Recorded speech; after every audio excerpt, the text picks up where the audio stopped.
Hi, welcome to White Threads FlossTube number 72. Thank you so much for joining me today. I'm really glad that you have.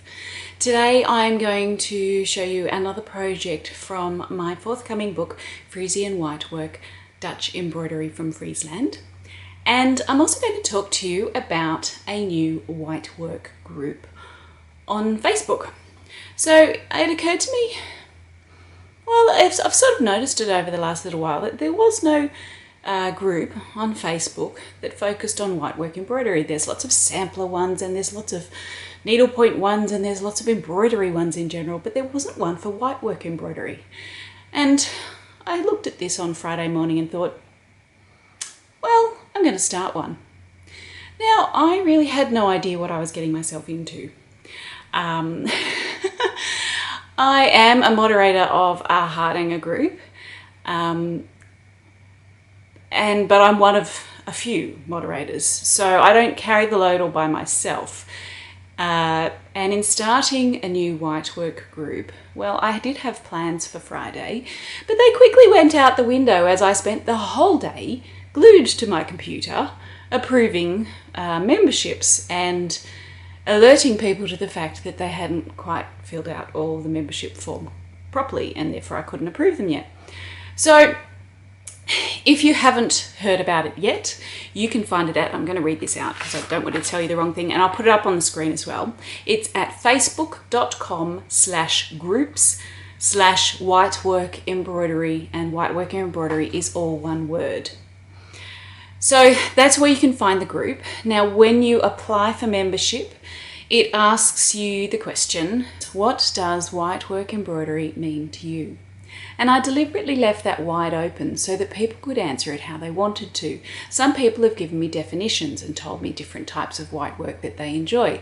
Other people have told me how it feels when they see or do whitework embroidery. And it's been really interesting to see some of the responses.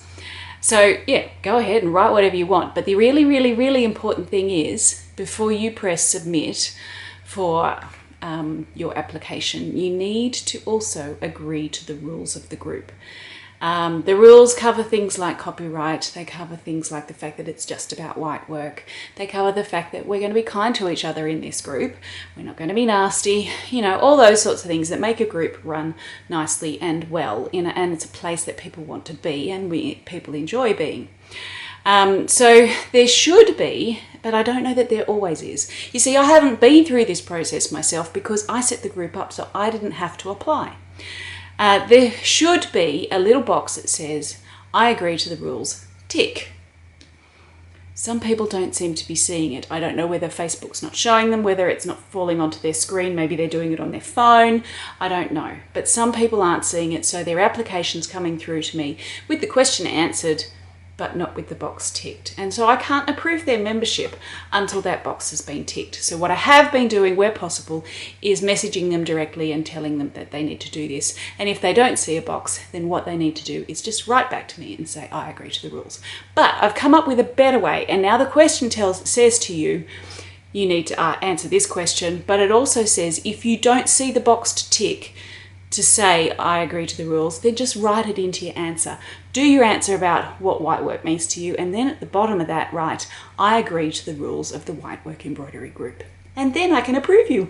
Yay! So far we've got about 150 members, but there are also about 50 who are sitting there waiting for me to approve them, who haven't read their messages or don't get to their messages or whatever, and so they don't know yet that they need to do this in order for me to approve their membership. It's turning out to be a fabulous group, and lots of people are showing pictures of their whitework that they've made, that they've designed, or whatever, and we're talking about whitework, and it's wonderful. So if you'd like to join us, please do. It is a lovely place to be, and I'd love to have you there with us. Okay, so today I'm going to show you another pendant from my book. As you know, I love wearing embroidered pendants because I think it's just a way that we can wear our embroidery in everyday life so that other people see it and can admire it and maybe think, maybe I should do some embroidery too. So I've got this pendant on here. Now hopefully that's in the screen, like what you can see. And I'll take it off so that you can see it a little better.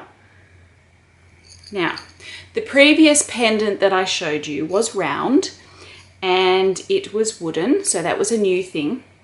I haven't had wooden pendant trays before, and it was on 40 count linen. Well, this one, it's 50 count linen. So I don't know if that's coming into view. Well, it's in view, but whether it's focused, I don't know. But I will put up some pictures of it so that you can see it.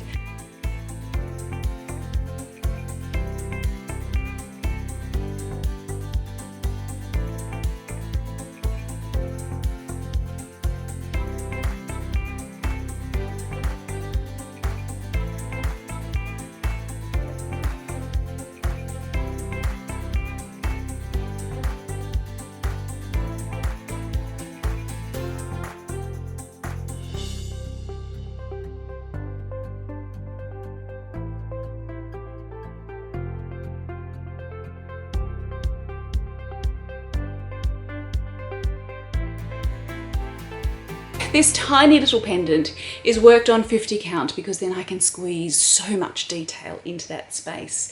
And also 50 count linen would have been quite a low count compared to some of the ones that they actually worked in times past. So I saw many pieces that were around 60 and 70 count. There were pieces that were 100 count. Ooh!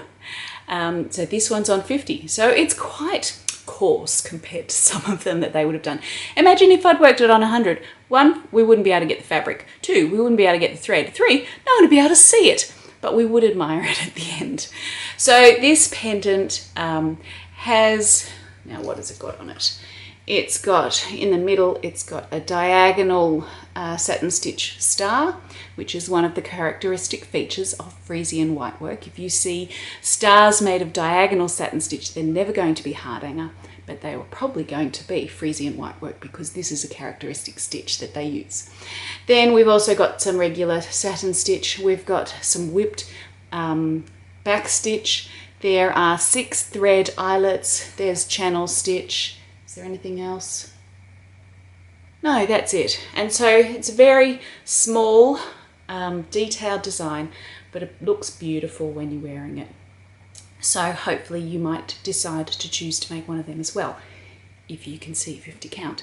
If you can't see 50 count, there is no reason why this design couldn't be used for something else. Just because it's worked on 50 count here doesn't mean you couldn't scale it up to, say, 32 count, 36 count, 28 count, whatever you feel comfortable working with. Scale up your thread as well so it's thicker too, and choose to do it for some other thing. If this is 50 count, if we scaled it to 25 count linen, it would end up twice the size. If we took it to 28 count, it would be slightly less than twice the size. If we took it to 32, less again, 36, less again. So that just gives you an idea of how you can play around with the designs that I've put into the book. You may not want to use them as is, you may not feel that you can, but you could use them in other ways. One of the things that people have been asking me is if they can pre-order the book yet, and I would very much like to be able to say yes, but I'm working on my website at the moment to update it before I put the book up for pre-ordering. However, if you are in Australia and you would like to, you are welcome to phone me. If you go to my website, you can find my phone number there, and I can take your order over the phone with your credit card details. I won't charge your credit card yet because, well, the book's not here yet. I'll charge it when the books arrive and they're ready to send out. I have asked my printer if they can give me a timeline of when it's going to arrive, and hopefully they will get back to me with that today. Well, they can tell me when it's going to be shipped. They can't tell me when it will arrive here to me because, you know, the vagaries of shipping and things like that. But yeah. So I will be able to let you know as soon as possible when we might see it here in Australia. It will be different for other parts of the world because it will be distributed by Search Press and they will have their own distribution networks. And so I handle Australia and New Zealand, and they will handle the rest of the world, and it's up to them when it's available. But I have heard from some people that it looks like it'll be about July. So here it's going to be a bit earlier than that. I'm hoping for May, So if you would like to give me a call, I can take your details. If I'm not here, you can certainly leave them on the answering machine. And I would very much like to take your order, and I will let you know as soon as the website's ready for you to order there. So that's all I have for today. Thank you so much for joining me, and I hope you'll join me next time. Thanks very much. Bye.